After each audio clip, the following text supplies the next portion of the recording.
TPN, what is up? This goes out to our military pilots. The time of paper pubs, hand-drawn maps, and the question mark refueling concept, tanker bubbas, you know what I'm talking about, are long gone. It is time to upgrade your mission to more efficient flight ops with ForeFlight Military Flight Bag. See multiple approved forecasts at different altitudes throughout different times during any sortie. Pack both of those layers with 557th weather wing icing and turbulence data for in-flight reference. Generate a DD1801 PDF with your flight plan details, digitally sign it, and email to base ops right from your mobile device, and finish the day off by debriefing with new perspectives utilizing an enhanced three-dimensional review. Learn more at foreflight.com/MFB. Not a military pilot, but want to play with the same cool kind of stuff? Head over to foreflight.com and enjoy. Now, on to the show.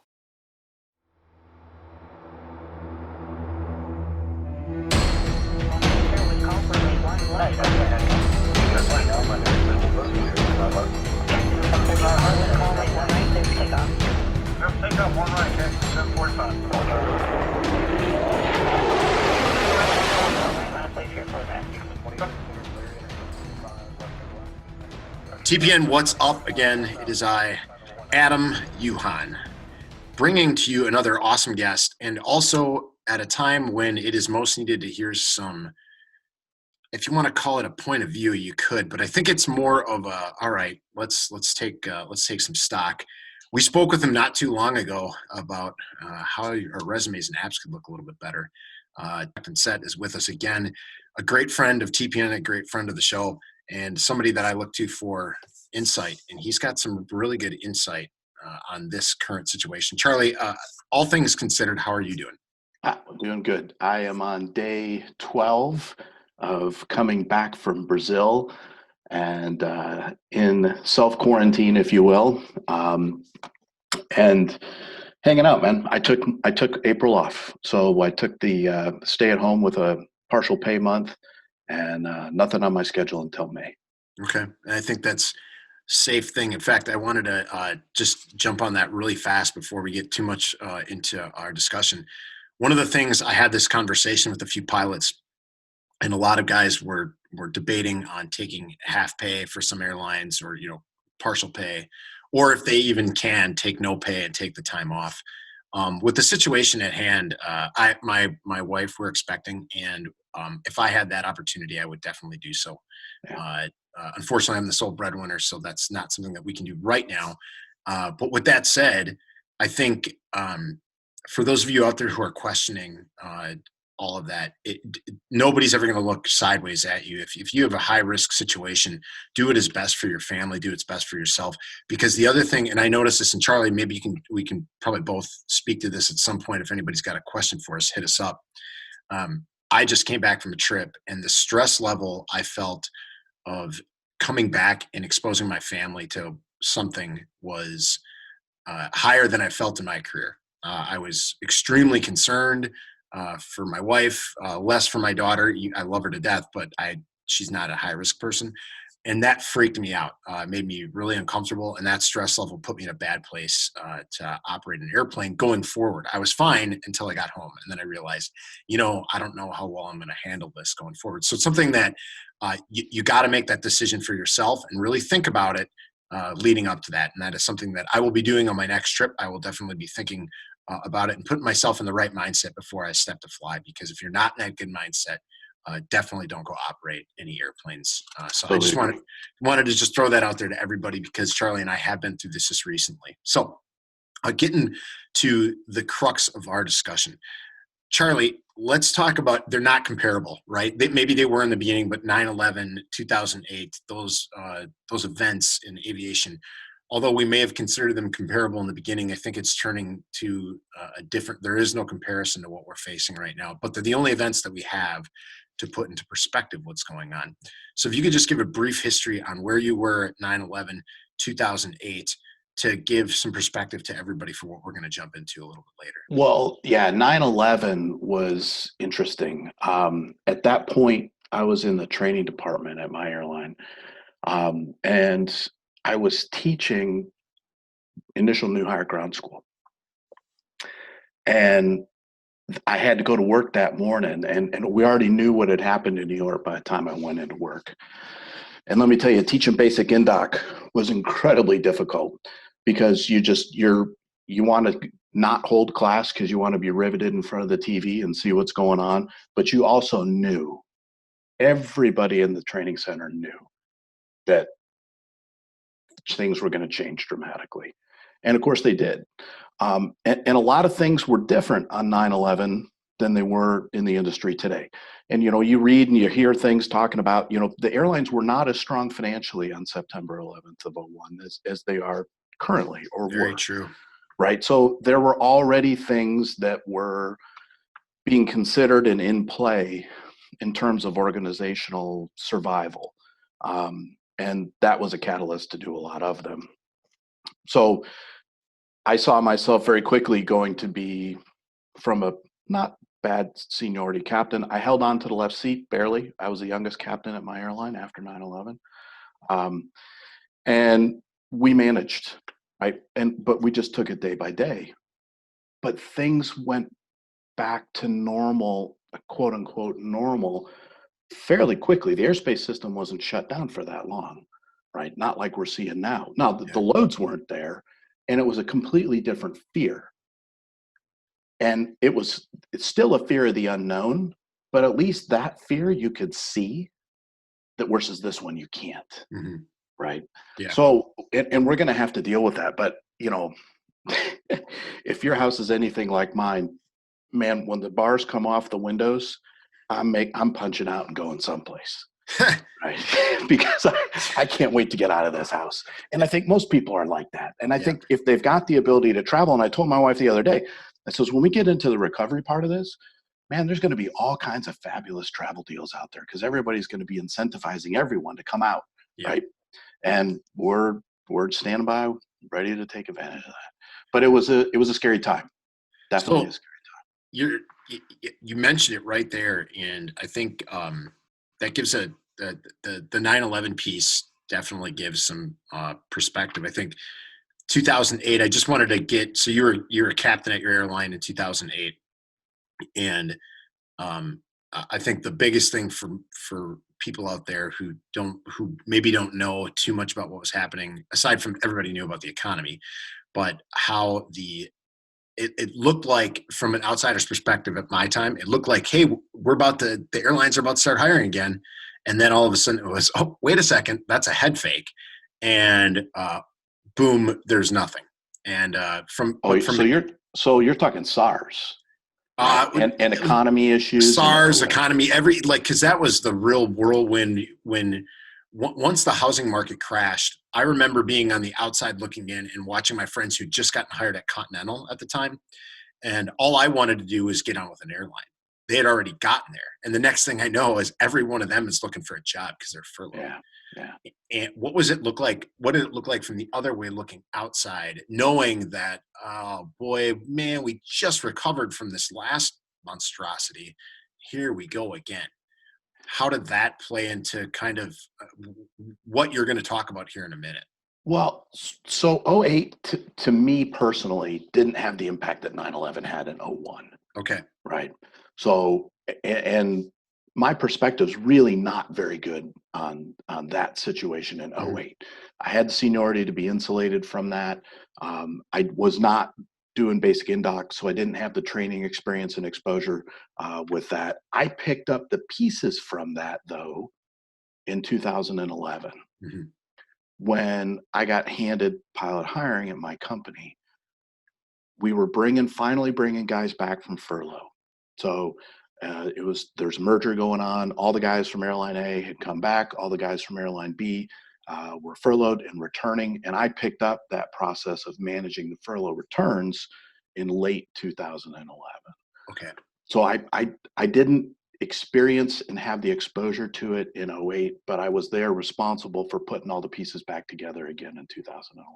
Okay. So, and there were 1,600 guys that were furloughed, wow, right? That we're bringing back, over 1,600. And to me, that's a wild perspective shift to have. So you get new hires who are freaking out, like, oh yeah, this is the end, to these dudes just came back now that, and they're already experienced, some of them. So now they're more, a little more grizzled, grumpy. They come back or they don't come back. They think they're going to be back. And then you're kind of helping them put back the pieces of not only the airline, but their lives professionally. And some guys, and personal experience, some guys never recovered from any of that stuff and said, see you later. Not a lot, but there are a few out there. So I think that you mentioned this in the first piece about 9/11, and I loved it because we talked about this in the pre-show and how you discussed with your wife, people are going to be jonesing to get out of the house. We were just talking also in the pre-show how I did jujitsu drills by myself because I was needed something to do that is reminiscent of my former self, the guy who went out and did all this kind of stuff. Because I, just like Charlie, I'm in self quarantine, and my family is not at my house. They're gone while I get over this period, just to make sure everything's okay. So you said the word recovery, and you got that word from a 4 distinct phase setup. Can you tell me about that and how that has changed your entire point of view of this challenging event that we're all facing right now? Yeah, great tee up. So the hardest part for me personally, and especially as a counselor talking to guys and encouraging them to help them get the job of their dreams, this situation sucks for a pilot. Mm-hmm. You and I would never push off the gate if we didn't know what our destination was, how much fuel it was going to take to get there, what the weather was going to be, and what our alternate was. We have no idea. I don't know what my destination is. I have no idea how much fuel's on the airplane. I got no idea what the weather is. I can't make decisions, right? And yeah. and I'm sure that most of us are in that same way. We're type A's. I don't like riding in the backseat of somebody else's car, right? I want to drive. Yeah. I want to be the guy I'm responsible for it, right? So good, bad, or indifferent, I'm driving, and I'm not driving right now. I'm a passenger.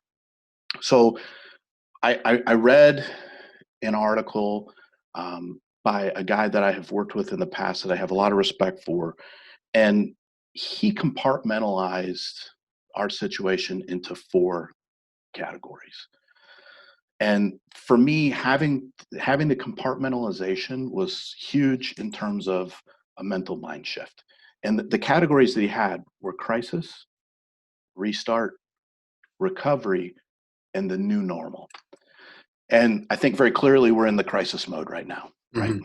Yeah. No doubt about it. And it's emotional to look at pictures on the internet of all the airplanes at your company stacked up like cordwood, the airplanes at my company and our competitors stacked up at Victorville or you name the airport. Yeah. And that looks very reminiscent of what it looked like at 9/11. I remember walking outside our sim building and you could hear a pin drop and crickets, man. And no turbine noise, no jet smell, no nothing. And it was just freaky. And that's where we are right now. We're clearly in crisis mode. Can't tell you when it's going to end. All I can tell you is that it will end at some point, right? And then you're going to move into restart. So the crazy thing with restart is it's not going to be going from 15 departures a day back to 300 departures a day, right? And it's going to have to take an incredible amount of coordination. I'm just imagining the guy on the ground in a tug when he gets told it's the middle airplane in that stack of cordwood that he's got to pull because that's the airplane they're going to put back in service first, right? So from that to making sure that it's had all the requisite maintenance, I haven't flown in X number of days, weeks, months. Neither have you. We've got to make sure that we're current. The restart's going to be slow. And the other part that was really interesting to me with that restart bit, no one's going to know where to go to restart. Airlines have made decisions on what destination to serve, what gauge airplane to put on the route, how many times a day to go, based on historical data, based on actual trending data from hotel bookings, rental car bookings, cruise ship bookings, industry conferences in Vegas or other parts of the world, all these other tells, if you will, that have set up the industry to say, okay, the Olympics are going on in Tokyo. We need to get routes into Narita, right? We need to get routes into Tokyo, or not Narita, but into Tokyo and into Haneda. Yeah. so that we're in preparing for the Olympics. Well, nice try, right? Yeah. Mm-hmm. I'll Control Alt Delete. So the restart's going to be slow, but that'll happen, and then we'll get into recovery. So once you're in the restart, okay, things are happening. We're dribbling out. China's lifted travel restrictions. Mexico's lifted travel restrictions. Let's see where people go, and the airline will respond accordingly, right? And you'll have the recovery, and the recovery will lead to what the new normal is. And the new normal, who knows what that is? And I'll give you a comparison to 9/11 though. Prior to 9/11, I had a bypass door for security. I just go through, go around, take all my stuff. Nobody looked in my bag. Nobody checked my ID. Had the code to the door on the airplane. Well, not anymore. Right now we have TSA. At least you got TSA pre-check, but even that didn't happen for a while after 9/11. Dude, I fully expect somebody's going to take my temperature when I go to the airplane. Yeah. Right. 30-minute turns, forget about it. Right. Because somebody's going to have to come and fog the airplane, and who knows how long that's going to take and how long it can be before you get the airplane returned to service after it's been decontaminated or whatever. Mm-hmm. There'll be a new normal. I don't know what that is. Nobody does, but the industry is going to have to adapt to whatever that is. No center seats, who knows, right? But we recovered before, and I believe fully that we'll recover again, right? So I want to, okay, you said something that triggered a thought for me on a bigger scale, bigger picture, I guess. So here we are, two airline pilots sitting at the bar thinking that we can change the world or we can fix all the problems because that's what we do as pilots. When I look at the big scale and the big scope of things, I agree there's going to be all these changes. And who knows what those changes are going to look like. The industry standard will change. It did after 9/11. It's changed many, many times. On the flip side of that, and this is where I ask somebody who's got a lot more experience than I do on the, not necessarily in upper management, but you've been around the game a lot longer than I have. When I look at upper management and I think about these bailouts that the airlines are taking, they're not called bailouts, it's part of the CARES Act, and what the shape of each airline is going to look like when that October 1st deadline comes around and then the life thereafter. My question all of a sudden starts to change is, okay, there's going to be a new normal for how we travel. I get it. That's going to happen. And that's right. Cool. It might be better. Things have generally gotten better since 9/11. Maybe the security stuff hasn't, but we have no one crew member. So things did eventually get a little bit better for the crew. And global entry was great for a lot of passenger types who came. So there's stuff that came of that was really good. Is this going to be better in the corporate side of the house? Will things like stock buybacks be like piece of history? Will re-regulation occur? Will government get more involved, sort of like Amtrak or some of the overseas carriers? Do you have any idea? I mean, not to pontificate or take a wild guess, but if you were looking into the crystal ball a little bit and said, I could see this happening. If there's one thing that you could see that's not too politically charged or anything like that, is there anything out there that you can foresee that we're going to experience as pilots that may affect our careers? Oh, dude, I wish I had a crystal ball that was that good. Yeah. That's why I asked you. I thought yours was better than mine. No. You've seen mine, right? It's like shattered and it's got like, it's garbage. We're walks off inside of my crystal ball, man. RVR is 0, right?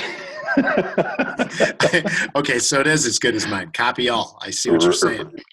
But one of the things that I do think is a little bit different now, mm-hmm. The management teams that are in play, I think, are strong, mm-hmm. right? Yeah. I'll look at big 3 because you and I are 2 of the big 3, mm-hmm. right? Yeah. And I think our management teams are on top of this. Mm-hmm. I think that there is a genuineness to the employee contact, and I think there's a genuineness to the employee commitment. Mm-hmm. I really feel that way, and I didn't always feel that way after 9/11. Oh, sure. And I think that it's definitely a survival mode, right? Yeah. And there will be we'll come out of it. There will be battered and bruised and tattered and torn, but you know, we'll make it through to the other side of that. And one of the things that I do think that's incredibly comforting, though, and I'll take my perspective for where I was in 2011. Okay, and if companies were to furlough, right, and who knows, they could come up with a therapeutic measure for this and an immunization, and things roll out, and it could save the world in 30 days and makes our conversation mute, right? Mm-hmm. If the companies were to furlough,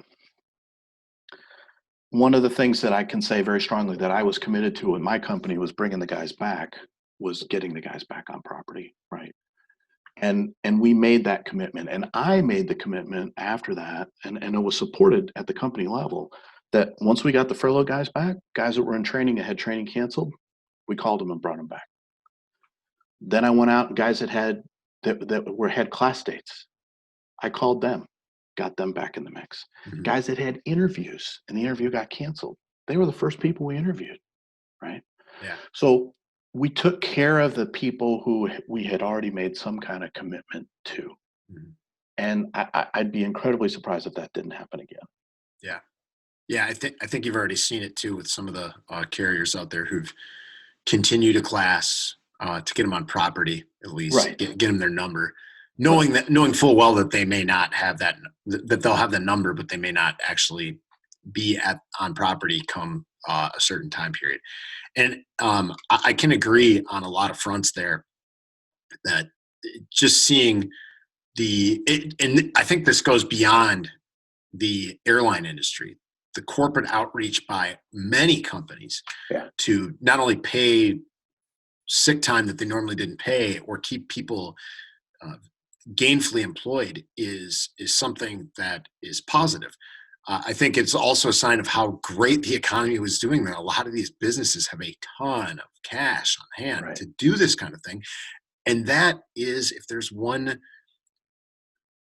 soft pillow to land on in all this mess, that could be one of them. That there was a lot of positive things going on in our economy, where it's going to cause a softer landing than it would have otherwise. Had this happened in 2012, for instance, we would be. I don't think we would be in a position like we are now, and it would be a giant mess. Even maybe in 2015 or so too, things are different. So hopefully that is one positive that we can all look at as maybe it's not true, but right now any little glimmer of hope is something that I think people are looking for. I know I am. I'm not one of those extremely high seniority number guys, so I may be on the fence for a possible furlough for a little while. And you know what? I've come to terms with that, and I hope that this kind of conversation is what's helping me do those kind of things. So for those of the guys and gals out there who may be facing that down, who are brand new on property, or who might be right at the edge, and who knows what that edge is? Nobody does. Right. What kind of suggestions do you have for them? Because the next few months are going to be stressful. We're not going to know until some of our contracts state 90 days prior. Other places don't have that stipulation. What do you tell those folks? Well, it's not over, right? It wasn't over when the Germans bombed Pearl Harbor. It was not. It was not. And Blutowski went on to be a senator, man. Yeah, he did. He did 0.00. So, to your point, though, one of the things that was a takeaway for me is, and this, I saw this several different times. I saw it after 9/11, and I saw it again at the time of the merger with my company. Some guys, not all, but a fairly significant portion, they went through an identity crisis.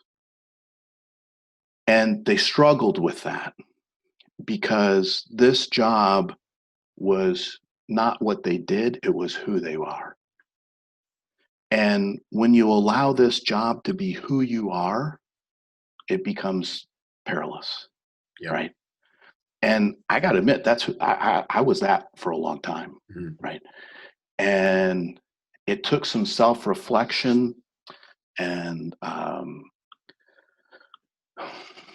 some time to come to the point to realize that this job is not who I am, it's what I do, right? Yeah. And who I am is much bigger and much broader and has contacts and connections and influence far, far greater than my company.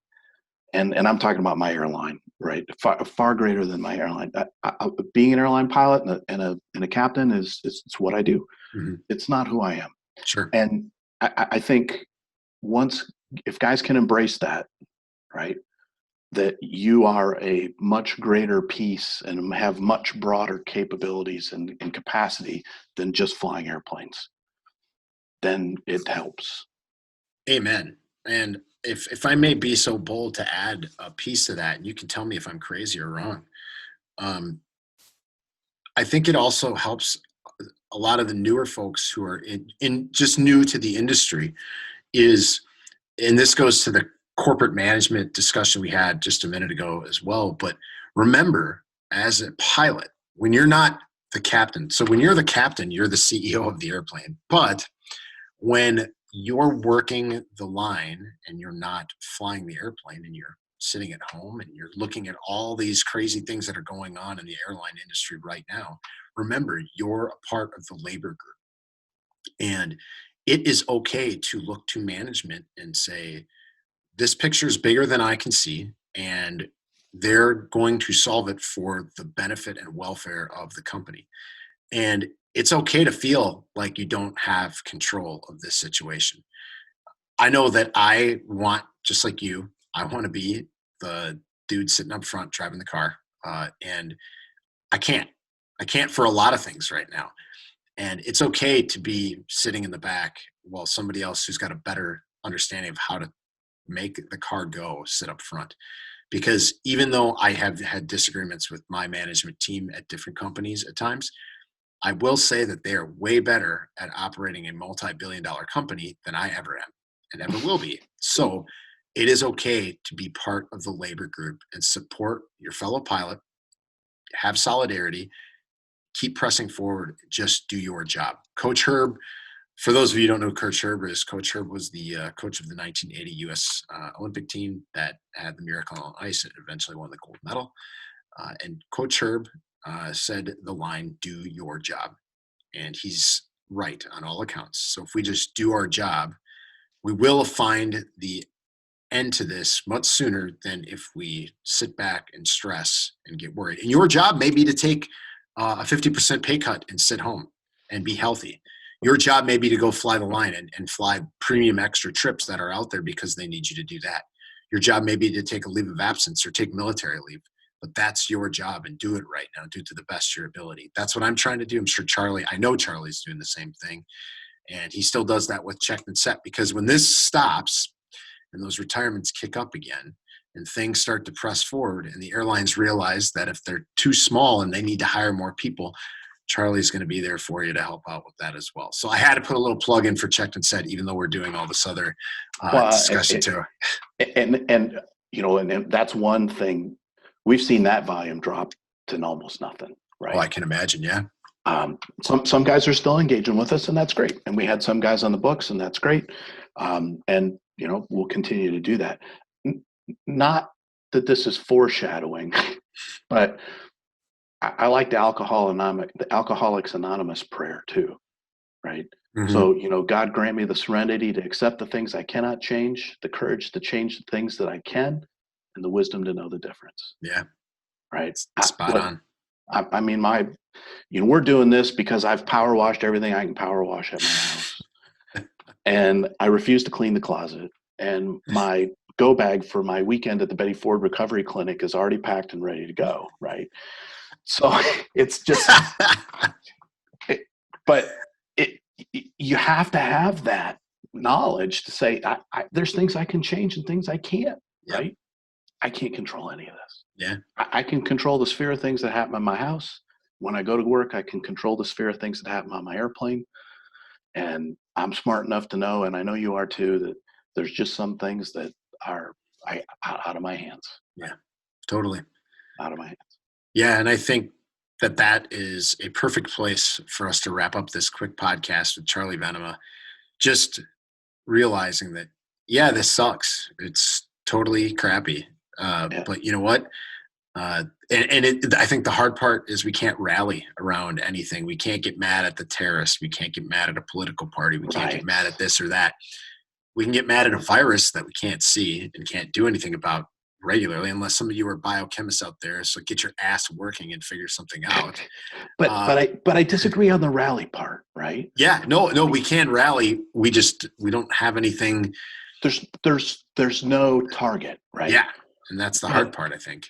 I don't disagree with that at all, but I think we have to rally, right? And when I listened to your podcast with Aaron Hagen a couple days ago, Mm-hmm. one of the cool things that Aaron said in there is he says, if you're feeling down, go help somebody else out. Amen.